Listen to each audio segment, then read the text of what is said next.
Hola, ¿cómo les va?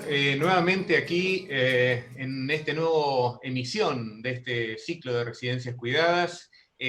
Bueno, contentos nuevamente porque seguimos contactándonos con la gente nos cuenta que estamos bueno, conectando con lo que está necesitando y por eso, Susana, quería que les cuentes un poco lo que nos dicen y lo que necesita la gente de este programa. Hola, buenos días. Bueno, así es, nosotros estamos dentro de este ciclo, recordamos que la idea es acompañarlas y acompañarlos a toda la comunidad de cuidados que se genera alrededor de las residencias, especialmente para acompañar justamente en este proceso tan difícil de la pandemia. Y lo mejor en estas circunstancias es tener buena información y tener buena capacitación, es decir, cuando sabemos qué tenemos que hacer, bueno, las decisiones a tomar son más fáciles. Por eso todos los desafíos y los miedos se convierten en aprendizaje. Y para eso también queríamos recordarles que al final de todo el ciclo vamos a ofrecerles el resumen de todas las charlas, las conferencias que ha habido en estos tiempos y por supuesto les recuerdo que para las personas que se conecten ahora por primera vez, que al final de todo el ciclo van a recibir un certificado y por supuesto estos materiales. A los videos ya los tienen ahí en Comunidad PAMI, así que los pueden revisar y siempre comentábamos en las distintas partes del ciclo y en las comunicaciones a través de las videollamadas que hemos estado haciendo desde antes del ciclo a las residencias, que lo ideal es llevar todo este material hacia adentro de las residencias, que lo compartan con los compañeros, que lo compartan con las personas mayores, que realmente sea un espacio de acompañamiento, de aprendizaje, que se reviertan a veces esas situaciones de estrés y de cierto tipo de maltratos o de angustias que a veces ocurren dentro de las residencias y puede ser una oportunidad de aprendizaje, de acompañar a el resto de los colaboradores y por supuesto estar atentos y atentas a lo que les pasa a las personas mayores. Totalmente, Su, y por eso es que frente al interés que está suscitando todo esto, es que tenemos la intención de que se alargue un poco más y que quizás podamos hacer, luego le vamos a contar mejor, un cierre espectacular con gente del exterior, pero les vamos a dejar en alguna medida la intriga, pero sí ya desde ya le decimos que nosotros pensábamos terminar esto la semana que viene, pero frente a al interés surgieron dos nuevas propuestas de altísimo nivel que prontamente les vamos a contar, pero ya están confirmadas.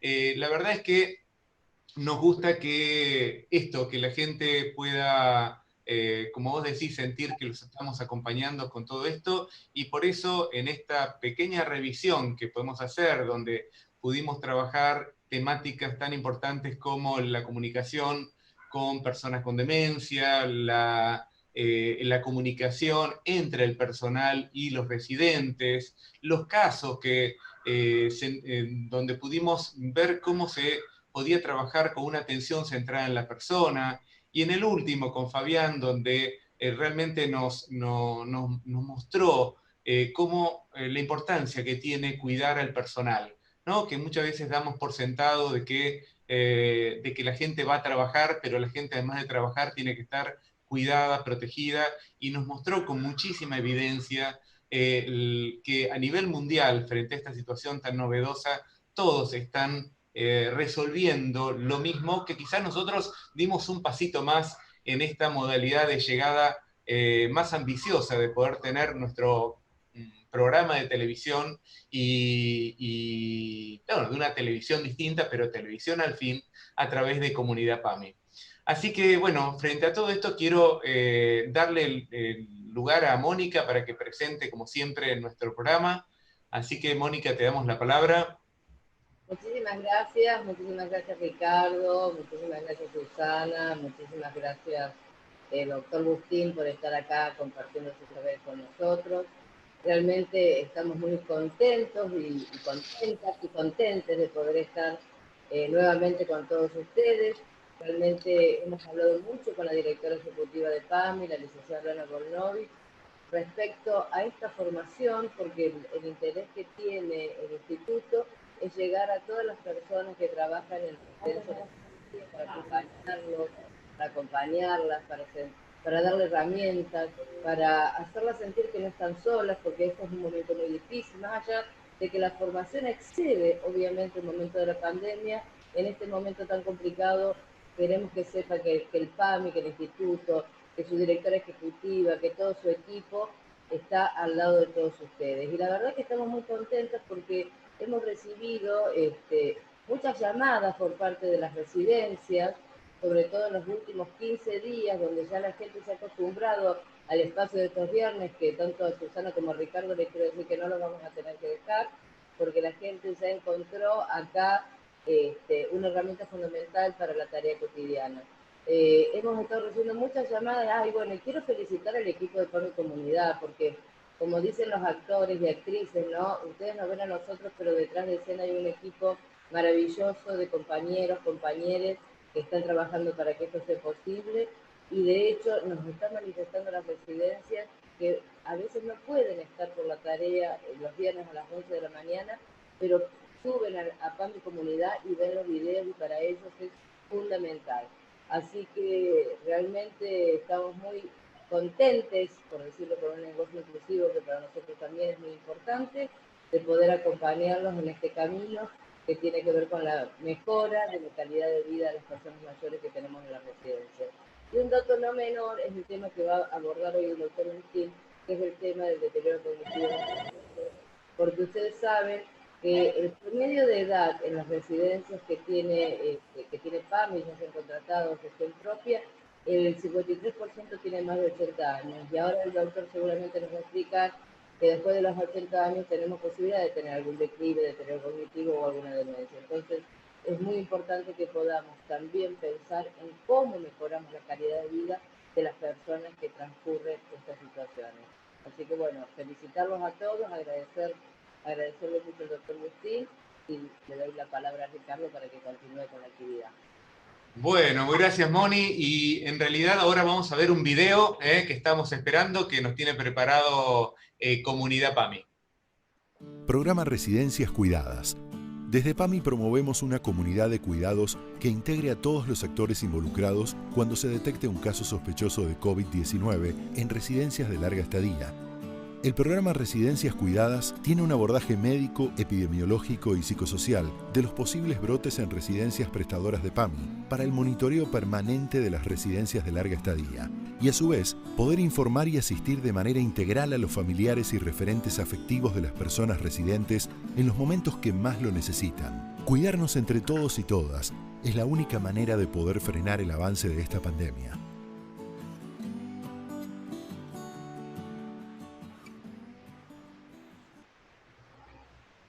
Bueno, muchísimas gracias. Como dice el video, cuidémonos entre todos, es la consigna para frenar esta pandemia.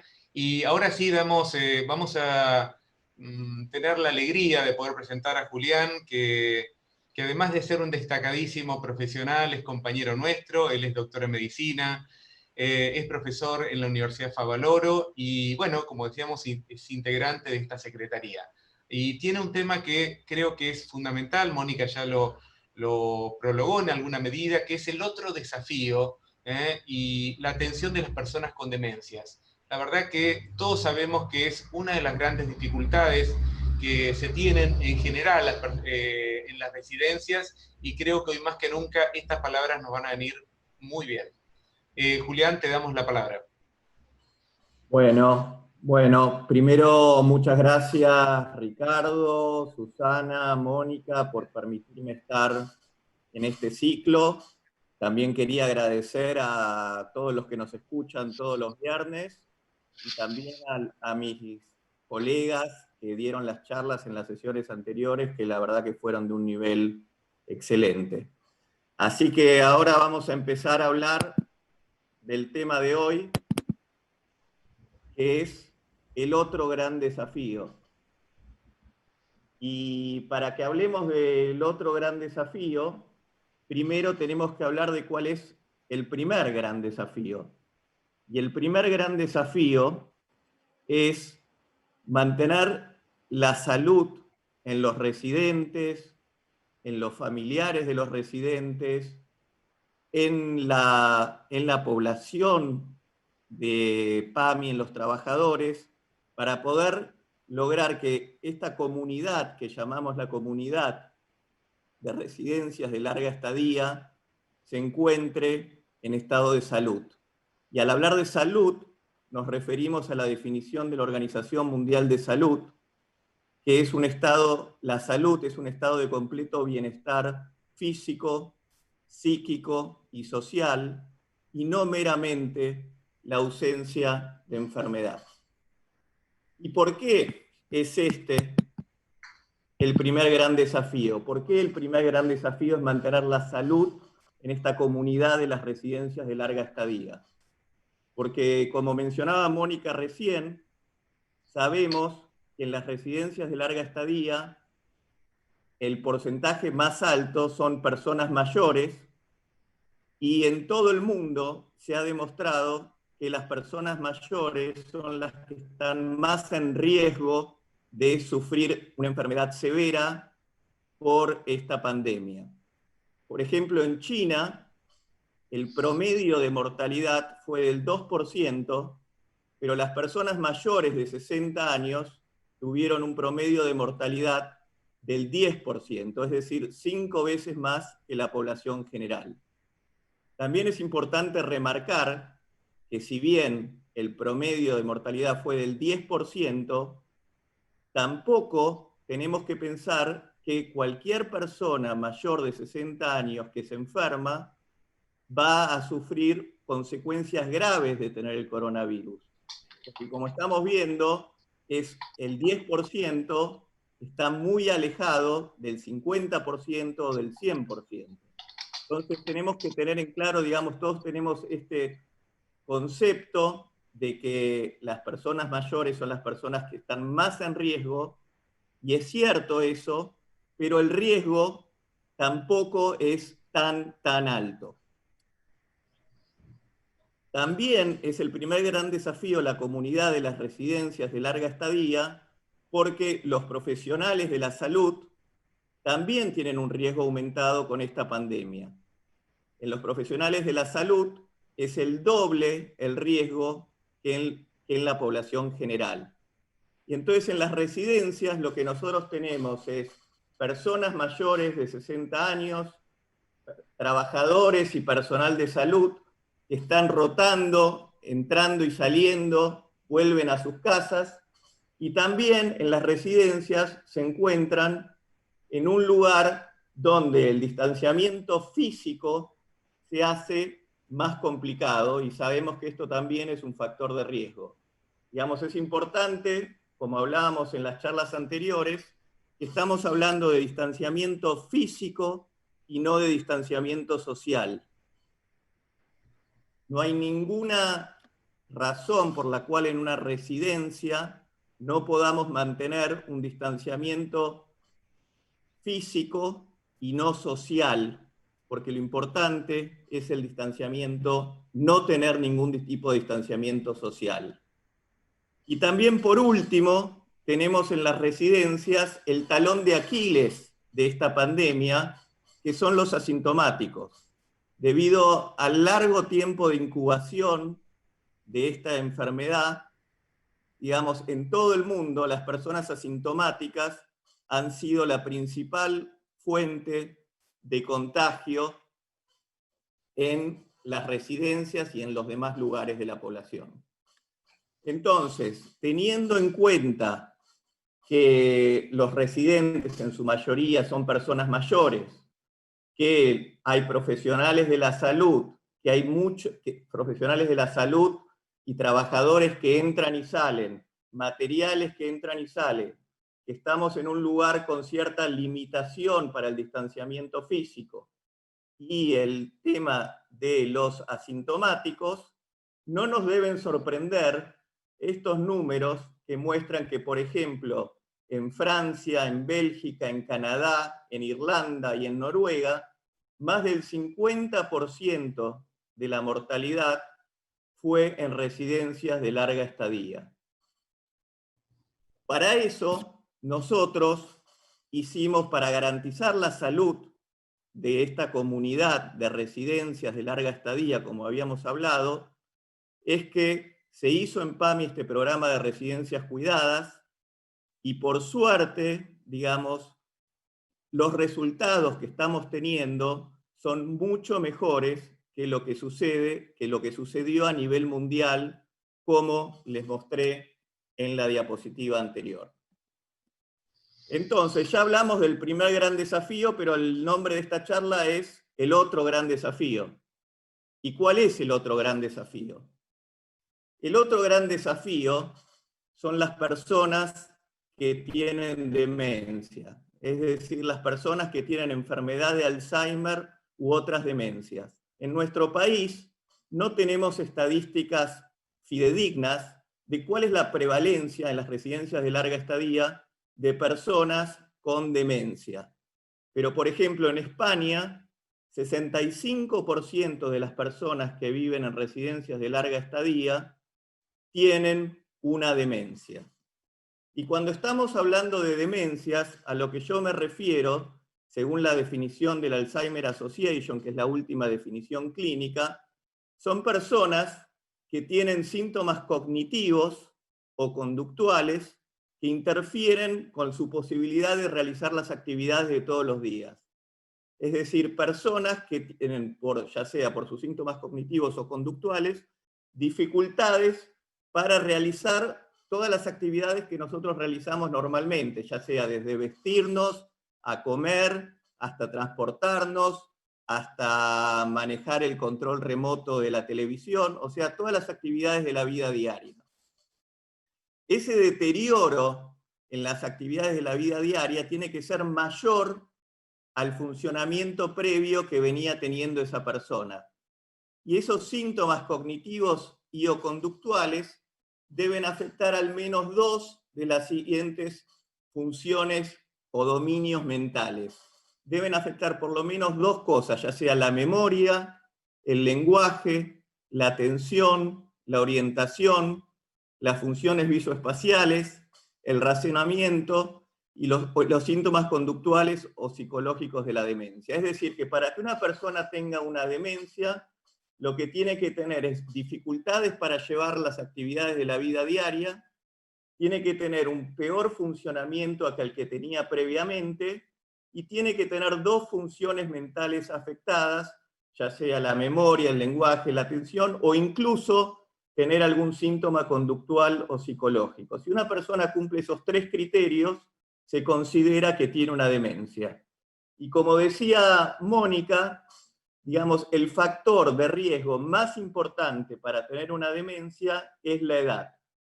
A mayor edad, mayor riesgo de tener demencia, y se calcula que a los 65 años el 1% de la población tiene una demencia, y cada 5 años ese número se va duplicando. Así que a los 70 años es el 2%, a los 75 años es el 4%, y así sucesivamente. Y como mencionó Mónica también, digamos, en nuestras residencias sabemos que el promedio es de 80 años, así que el factor de riesgo es muy, muy, muy importante. Entonces, como decía recién, las personas con demencia tienen problemas cognitivos y por lo tanto les puede costar recordar las sugerencias que uno hace para mantener la seguridad personal, les puede costar recordar por qué los familiares no los están recordando, no están viniendo a visitarlos, pueden tener dificultades funcionales, entonces pueden necesitar asistencia para comer o vestirse, y por lo tanto va a ser mucho más difícil para el personal en las residencias poder mantener este distanciamiento físico que es necesario. Y también 70% de las personas con demencia o más en algún momento empieza a tener síntomas conductuales o psicológicos asociados a la demencia, como depresión, ansiedad, irritabilidad, insomnio. Todas esas cuestiones hacen que el cuidado y la salud de las personas con demencia sea mucho más complejo, siendo ya muy complejo para todos los residentes en esta situación de la pandemia.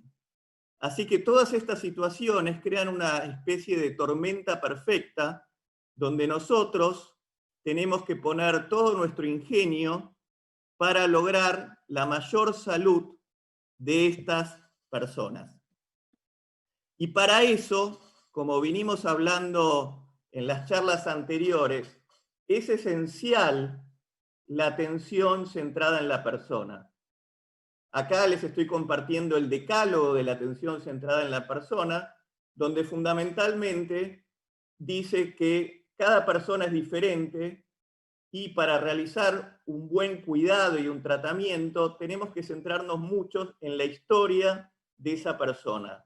¿Y por qué digo que es particularmente importante la atención centrada en la persona, en las personas mayores y en las personas con demencia? Porque a medida que vamos transcurriendo nuestra vida, todo el tiempo nuestro cerebro va sufriendo cambios y se va a lo largo de esta vida tallando en nuestro cerebro toda nuestra historia, ya sea cultural, social y psicológica, a lo largo del tiempo.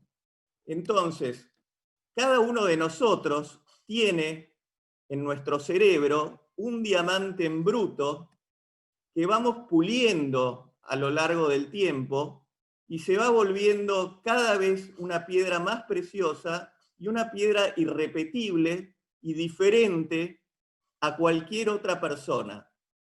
Y a medida que va pasando el tiempo, este cerebro de una persona que va viviendo cada vez más experiencias se vuelve o se talla o se esculpe de forma más diferente que la persona que tenemos al lado. Entonces, por eso es tan importante centrar el tratamiento en las personas mayores, tan centrados en la persona, porque nadie es más diferente que una persona que tiene más experiencias y va viviendo más cosas que otra persona. A medida que uno va creciendo, cada vez se vuelve más diferente a la persona del lado. Si no, miren al Pepe Mujica y a Stephen Tyler acá. Los dos en esa foto tenían 75 años y estaban en Uruguay. Y ahí pueden ver cómo se va tallando a lo largo del tiempo cada una de nuestras personalidades. Entonces, digamos, ¿cómo podemos hacer para mantener la mejor salud de esta comunidad en las residencias de larga estadía y en particular con las personas con demencia? Uno de los secretos más importantes, como venimos hablando, es la comunicación.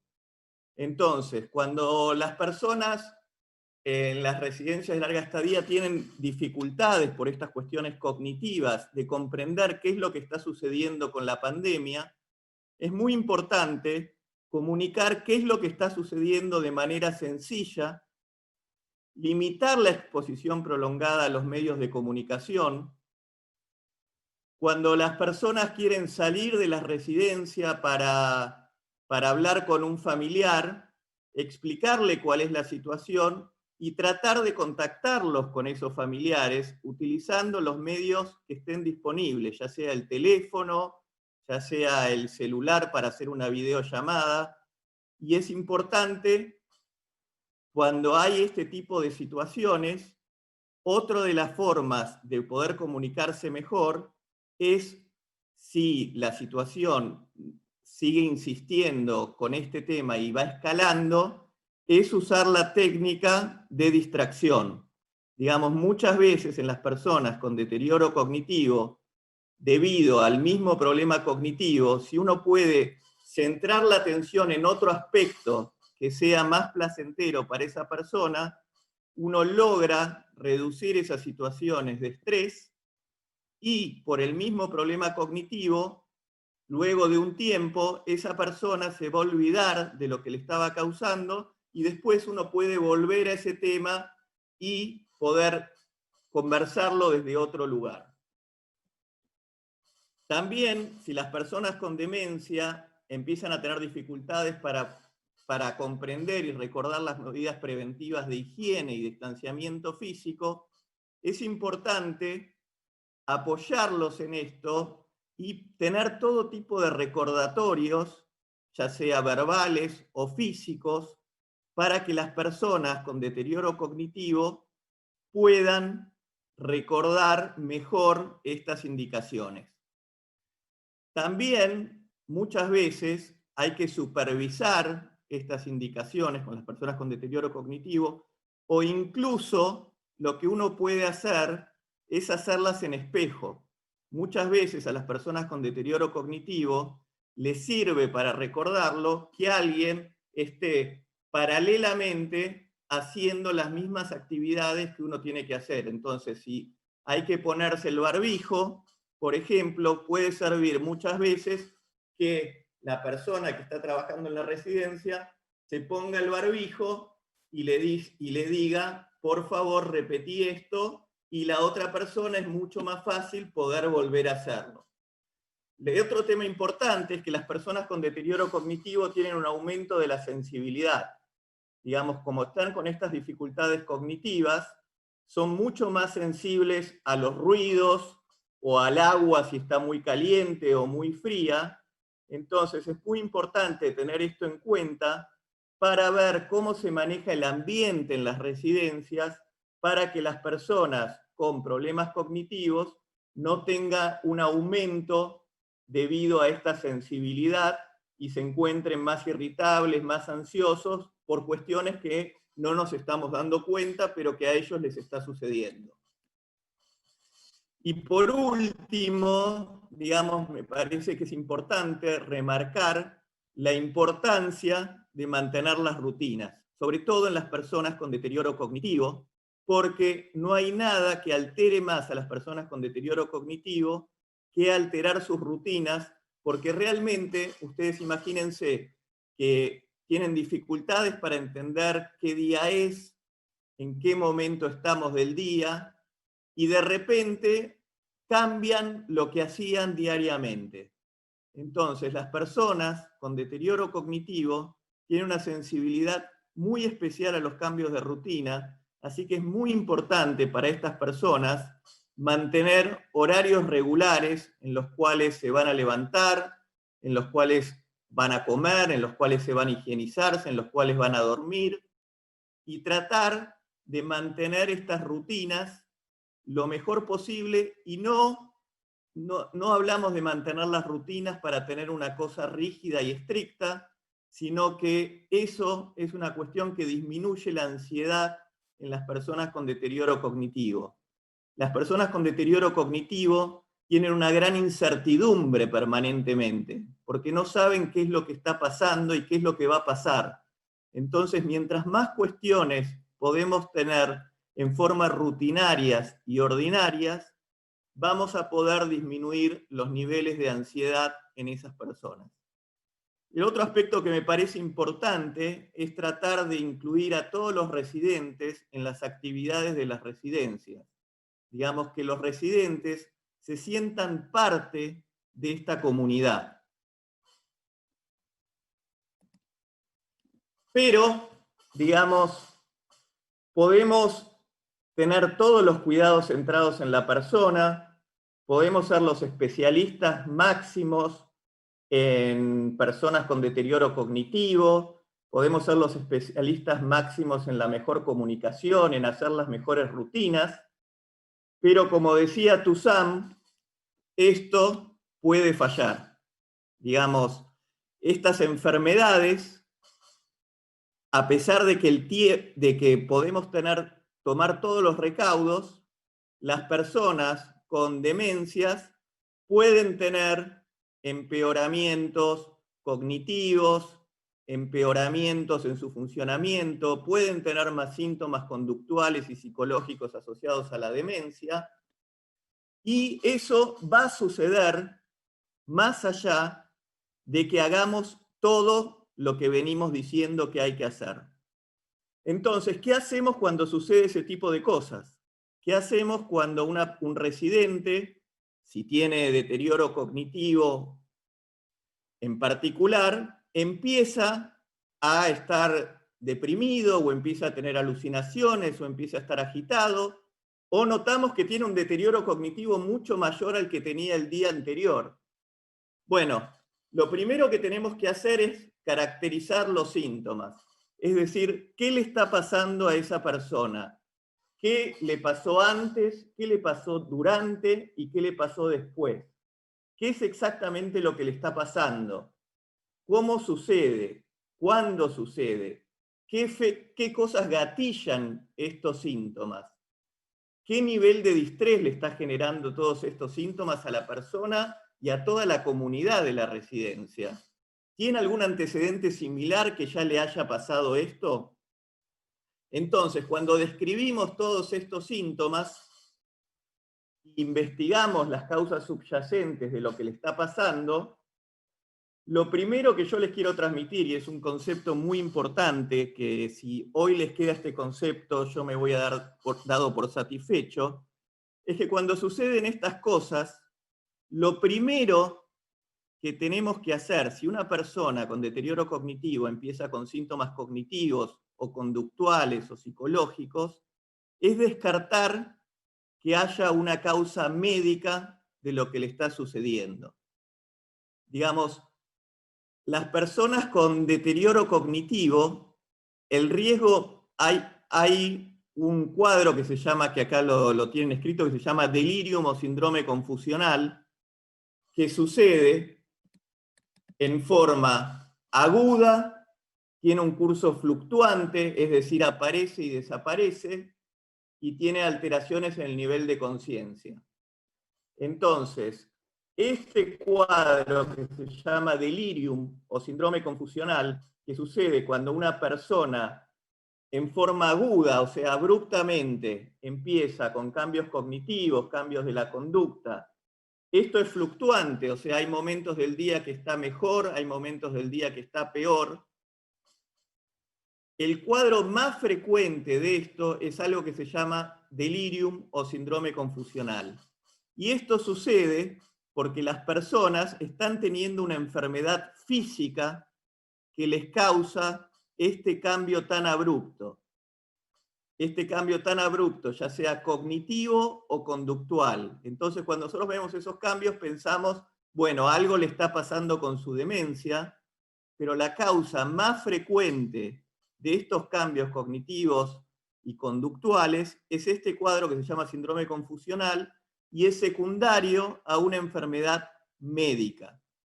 Las personas que tienen un síndrome confusional y no son diagnosticadas con ese síndrome confusional, tienen 20% de chances más de morir en las próximas 6 semanas. Por eso es tan importante diagnosticar, y cuando uno trata a estas personas,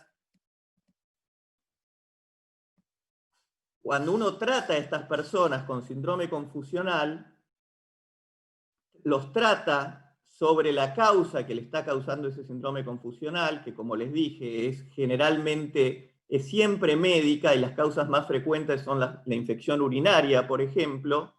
La persona vuelve a estar en su estado previo y vuelve a su nivel normal. El otro concepto que yo les quiero decir es que en estos síndromes confusionales, el tratamiento psicofarmacológico es un tratamiento que en general tiene más contraindicaciones que indicaciones en estos pacientes. Como les decía, no sabemos qué enfermedad está teniendo esta persona para tener este deterioro cognitivo o estos síntomas conductuales y psiquiátricos. Y todos los psicofármacos tienen efectos adversos.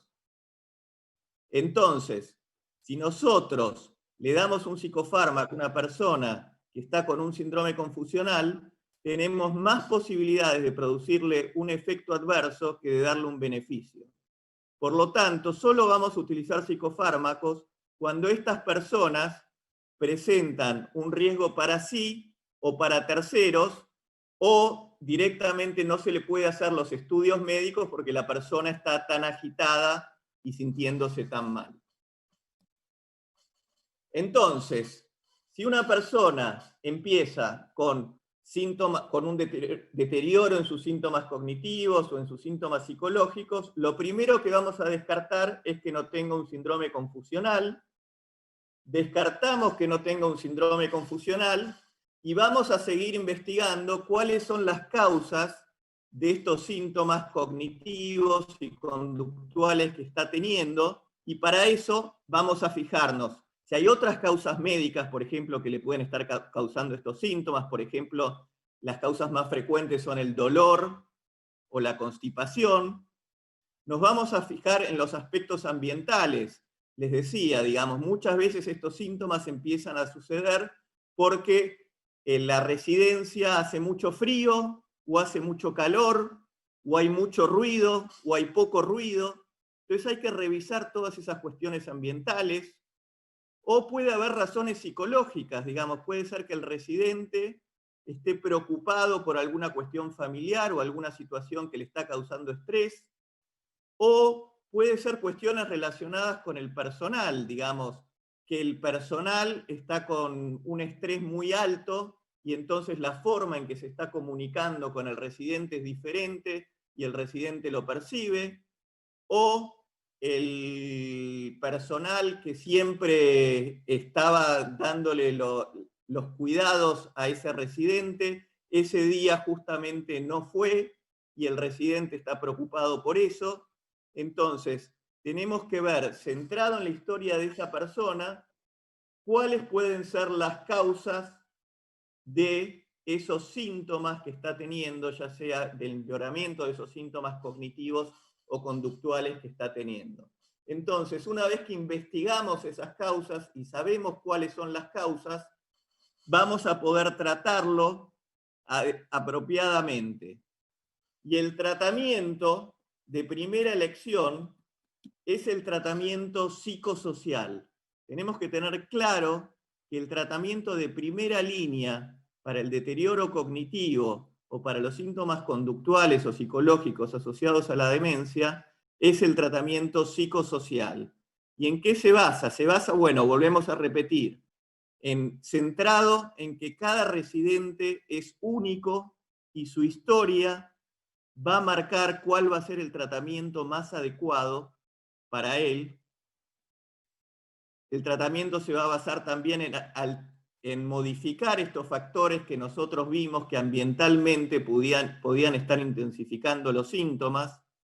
También podemos hacer intervenciones específicas.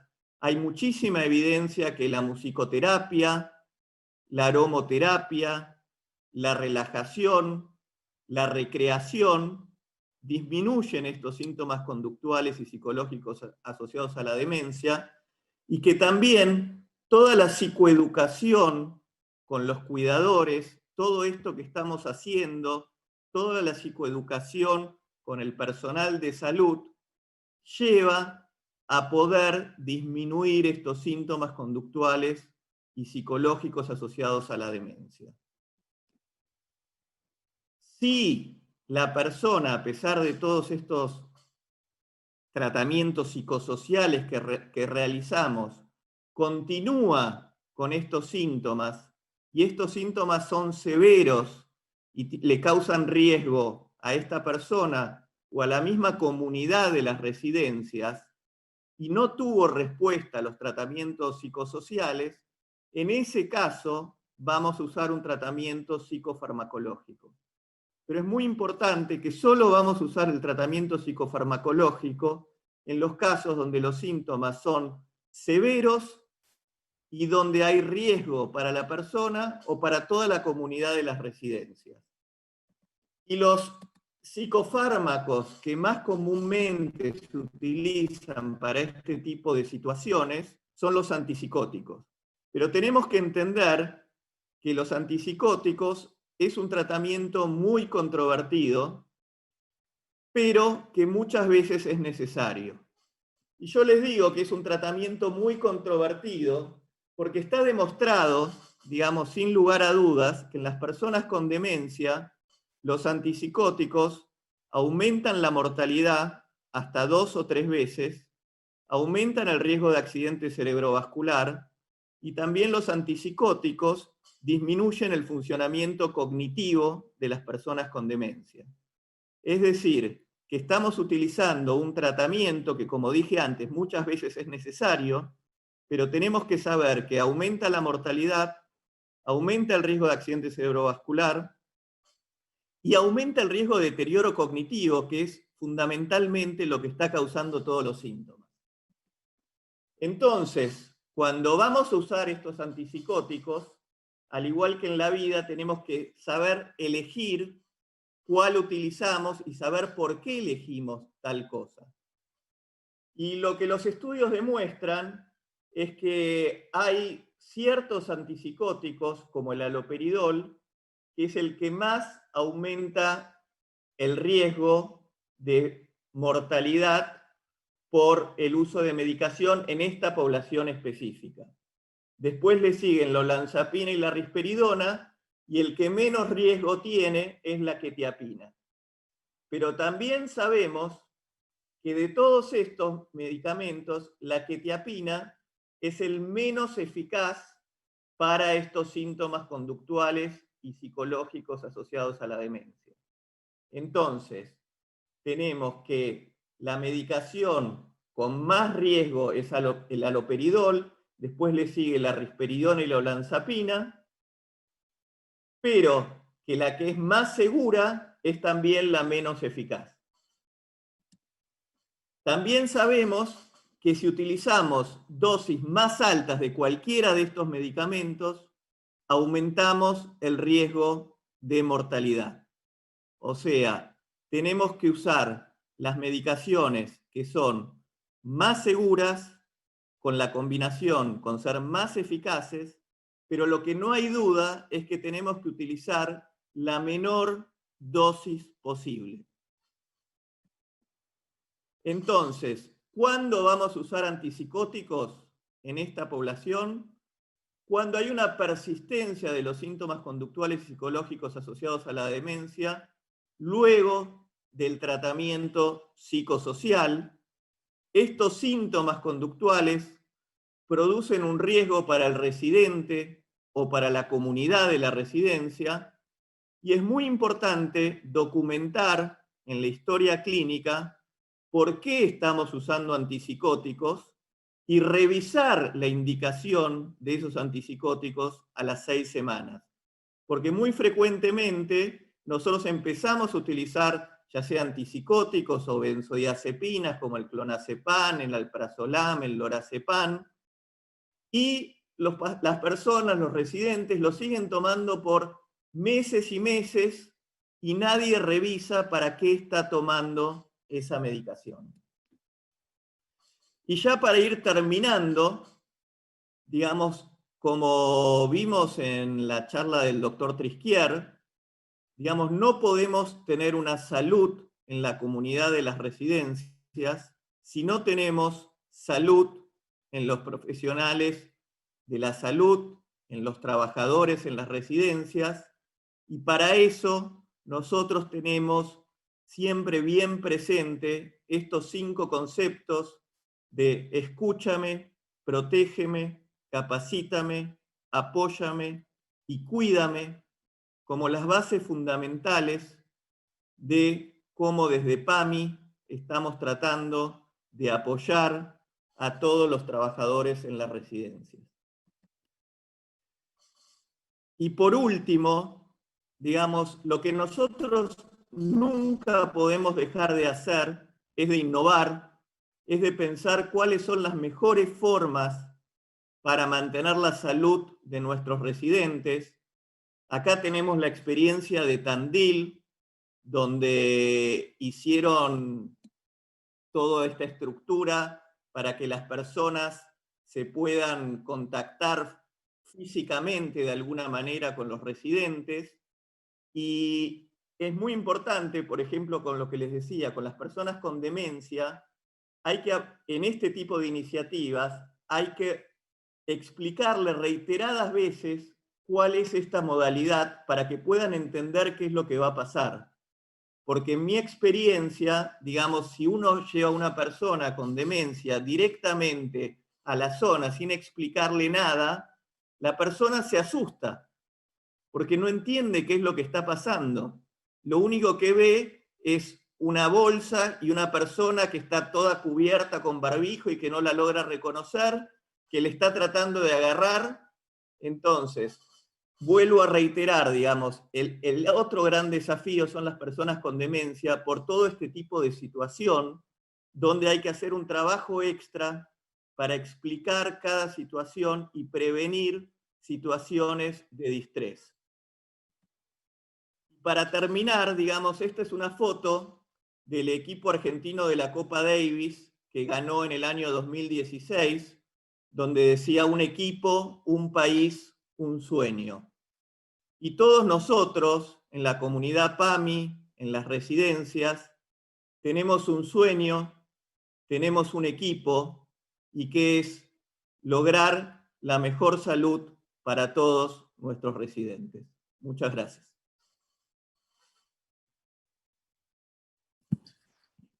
Bueno, vamos a pedir que saques ahí está. Bueno, la verdad que fue un gusto ver la amplitud con que trataste esta temática, y la verdad que hemos aprendido todos muchísimo. Y hubo unas cuantas preguntas que quiero como pasarte como para ver que podamos responderlas. En realidad, uno de los temas que aparecieron tuvo que ver con la sensación de deterioro que está apareciendo en muchas personas que no presentaban síntomas, especialmente conductuales, y que en este momento lo están presentando.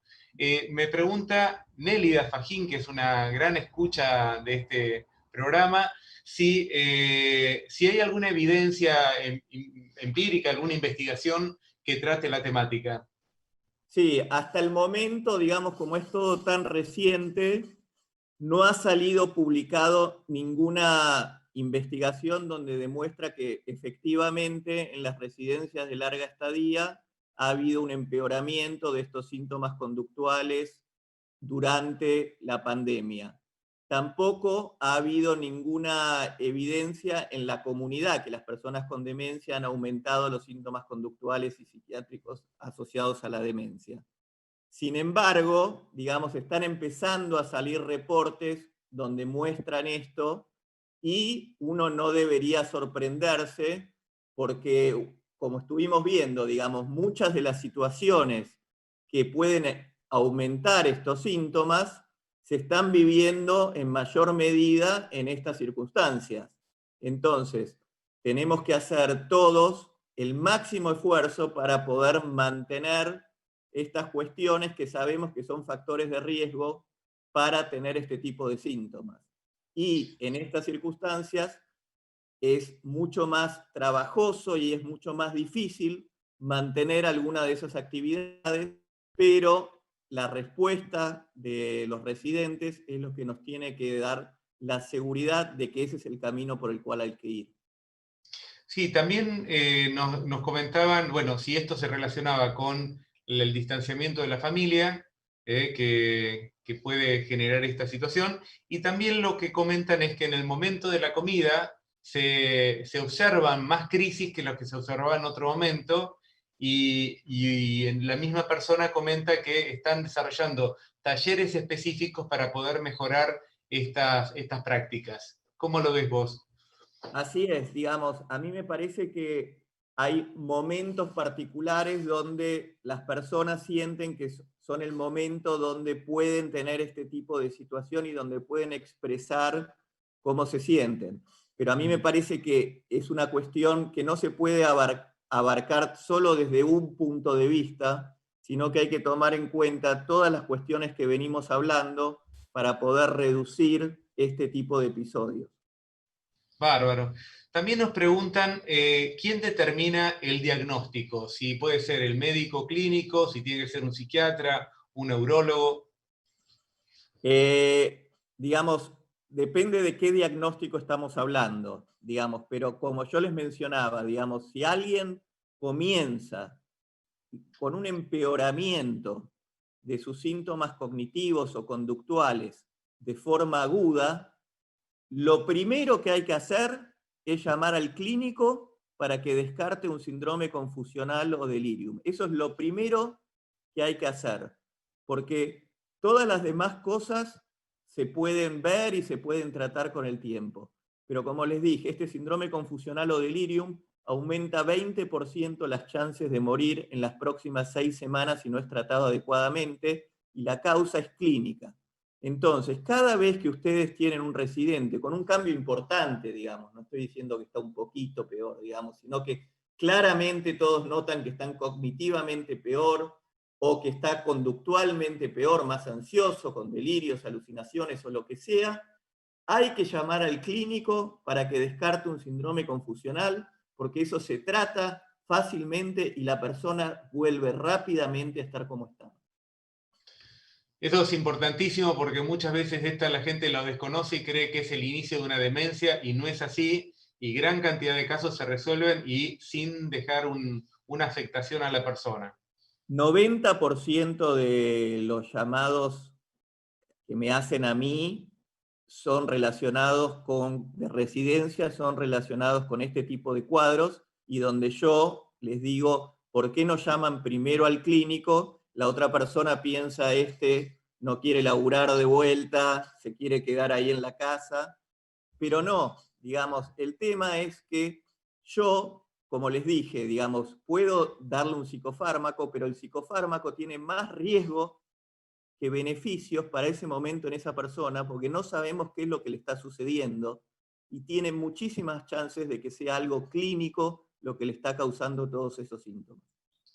Y hay algo fundamental, Julián, que vos decías, que más allá de descartar rápidamente las causas médicas, uno de los principales elementos que vos destacabas tiene que ver con los entornos en los cuales viven estas personas, y que a veces los descartamos, ¿no? Suponiendo que ya no entienden, que ya no comprenden, entonces pareciera que todo da lo mismo, y justamente vos rescataste una palabra que me gustaría que le quede a todos, el alto nivel de sensibilidad, no solamente a los ruidos ambientales, sino al mal humor, al maltrato, a la tensión que se vivan en todos estos lugares, que recuerdo que hay escritos clásicos ya de que son los primeros, la persona con demencia es la primera que capta cierto desorden, cierto malestar, porque quizás el lenguaje, este orden instrumental que nosotros tenemos, no lo tienen y captan por vías que quizás no son tan claras para nosotros.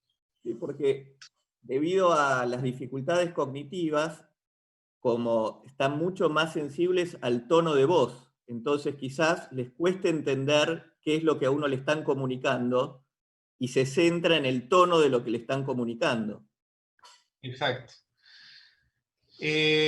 Bueno, en realidad creo que hemos tenido, también nos hablaban sobre la capacidad jurídica, que no sé si es exactamente el tema en lo que vos habías indagado más, pero bueno, siempre quizás puedas hacer algún comentario en relación a esto.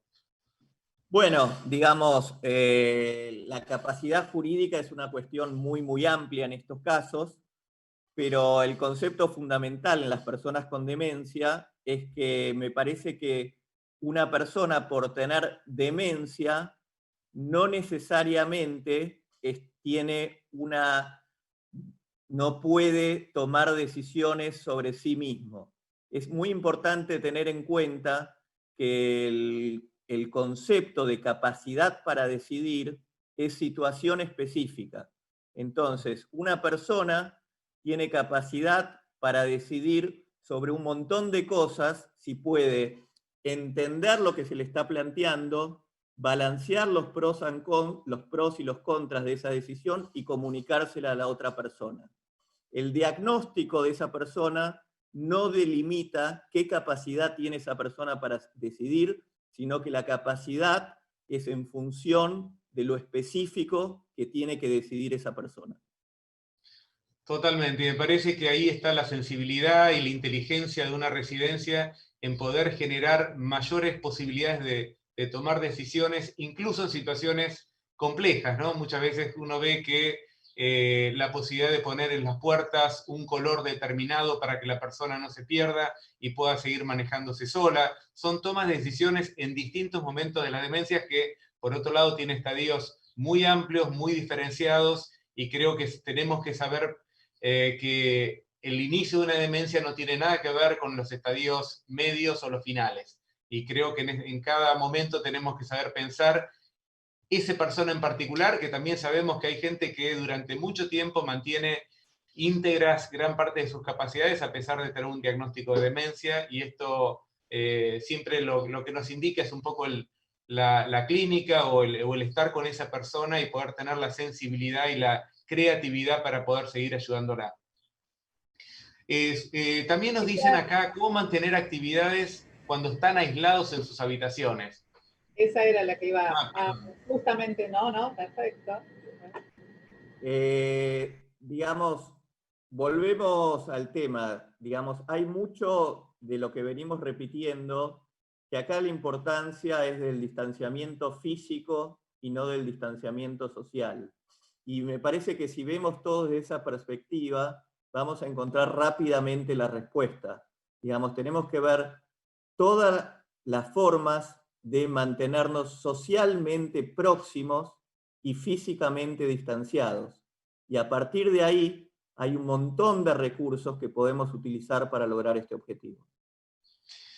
Bueno, creo que nos dio medidas prácticas que creo que podemos aplicarlas ya, la distracción, los recordatorios, el trabajo en espejo, el pensar la sensibilidad de los ambientes, los refuerzos positivos que son centrales, es decir, dejar de criticar o de enojarnos porque la persona no recuerda cosas que no tiene por qué recordar, y tratar de ayudarlos a que encuentren una vía en la cual puedan manejarse con el mayor nivel de autonomía y también de placer a nivel de lo cotidiano. Creo que una persona con demencia, incluso en estadios terminales, cuando está triste, cuando está apática, siempre tenemos que tratar de ver de qué manera podemos encontrarle una vía en la cual pueda seguir disfrutando.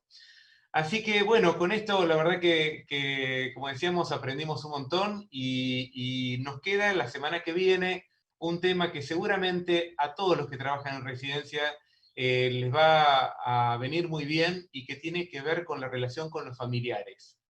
Sabemos que estamos en una situación muchas veces crítica, donde los familiares sienten que no se les cuenta toda la información, que quizás haya cosas que les llegan tardíamente, los familiares sienten la lejanía de sus seres queridos en las residencias, y esto genera que a veces haya una crítica muy fuerte a la residencia, y creo que en esto tenemos dos expertos que nos van a ayudar, que es Vicente de Gemis y la licenciada, perdón, que acá me estoy olvidando, Mariela Rodríguez, los dos docentes de la Universidad de Buenos Aires, que nos van a venir a contar además sobre una experiencia concreta que está realizando el PAMI para ayudar a todos los familiares a encontrar una respuesta, a encontrar el mejor camino para resolver estas dificultades. Así que, bueno, una sesión más una emisión más de este encuentro que tenemos todos los viernes. Y Susana, te dejo el cierre a vos. Bueno, muchísimas gracias, sí, súper interesante todo. Yo destaco una frase que dijo el doctor Gustín, y que lo dijo en referencia a las personas con demencia, pero me parece que nos viene bien a todos, y es para el tema de la comunicación y el tema de los miedos y todo esto, es limitar la exposición prolongada a los medios de comunicación, ¿no? Especialmente porque creo que si a todos nos afecta la sobreinformación y el miedo y la desinformación que esto genera, porque nos dicen una cosa, después nos dicen otra, y todo cambia a lo largo del día. Imagínense a las personas que tienen más dificultades para comprender o para comunicarse. Entonces, y lo mismo, el recordatorio permanente del uso del barbijo, del lavado de manos. Nos pasa a todos todo el tiempo. Vamos por la calle y vemos que la gente se saluda y se corre el barbijo y empiezan a charlar. Entonces, si todo el tiempo tenemos que recordarnos, los que estamos más, las personas que estamos más atentas y que estamos como pendientes de lo que está pasando en las residencias y en la calle y con la pandemia en general, piensen en las otras personas que no están tan atentas a esto, y que permanentemente tenemos que entre todos, entre todas, recordarnos, cuidarnos mantener la distancia, etcétera, etcétera. Así como especialmente ser ingeniosos, como había dicho el doctor, en la búsqueda de algunas soluciones para trabajar mejor con las personas que tienen deterioro. Bueno, y solamente recordarles esto, como les digo siempre, que al final de todo el ciclo van a tener una síntesis de todos los contenidos y que, bueno, pueden revisar, por supuesto, todos los materiales, todos los audiovisuales que están ahora en la plataforma de Comunidad PAMI. Y solamente ante una pregunta que llegó más tardíamente, los protocolos también están en Comunidad PAMI y como siempre los invito a recorrer Comunidad PAMI, que tiene propuestas extraordinarias, ágiles, divertidas, donde podemos aprender. Y bueno, paséense por allí y nos vemos el viernes que viene. Saludos a todos y gracias, Julián, nuevamente.